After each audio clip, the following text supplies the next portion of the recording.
ঢাকার ধামরাইয়ে ৪০০ বছরের ঐতিহ্যবাহী যশোমাধব রথযাত্রাকে কেন্দ্র করে ধামরাই বাজারে বসেছে মাসব্যাপী রথমেলা। সে খবর জানতে আমরা সরাসরি যাচ্ছি রিপোর্টার মোজাফের হোসেন জয়ের কাছে। জয়, ধামরাইয়ের যশোমাধব রথ উৎসবটি আপনারা জানেন যে দীর্ঘ প্রায় ৪০০ বছরের পুরাতন একটি ঐতিহ্যবাহী রথ উৎসব। ধর্মীয় আচার এবং বিভিন্ন আনুষ্ঠানিকতার মধ্য দিয়ে কিছুক্ষণের মধ্যেই মাননীয় স্বরাষ্ট্র উপদেষ্টা এই রথ উৎসবের অনুষ্ঠানের উদ্বোধন করবেন বলে আমরা জানতে পেরেছি। এই উপলক্ষে কিন্তু ১ মাস ব্যাপী এই যে ধামরাইয়ের যে বাজার রয়েছে সেই বাজার এলাকায় প্রায় দীর্ঘ ২ কিলোমিটার এলাকা জুড়ে কিন্তু বসেছে মেলা। এই মেলাকে কেন্দ্র করেই কিন্তু মানুষের উৎসব এবং সমাগমের পর্যাপ্ত পরিমাণে মানুষ এখানে এসেছে। একই সাথে যদি বলতে চাই, ধামরাই যশোমাধব যে রথটি রয়েছে সেই রথটি দীর্ঘ ৩৭ ফুট উঁচু একটি রথ।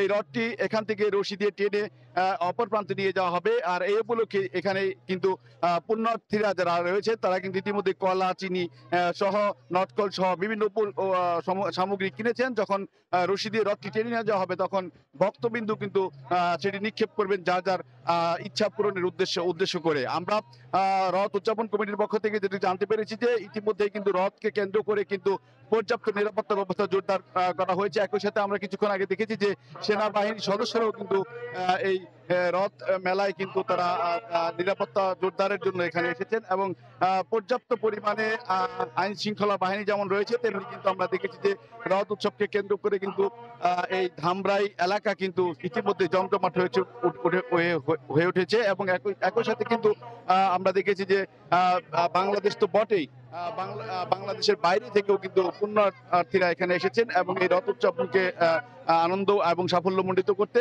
যার যার ইচ্ছা পূরণের উদ্দেশ্যে। তো ধামরাইয়ের রথ খোলা থেকে রথ উদযাপনের আমার কাছে এই ছিল সর্বশেষ তথ্য। রথযাত্রার খবর জানতে আমরা সরাসরি যুক্ত ছিলাম ঢাকার ধামরাই থেকে।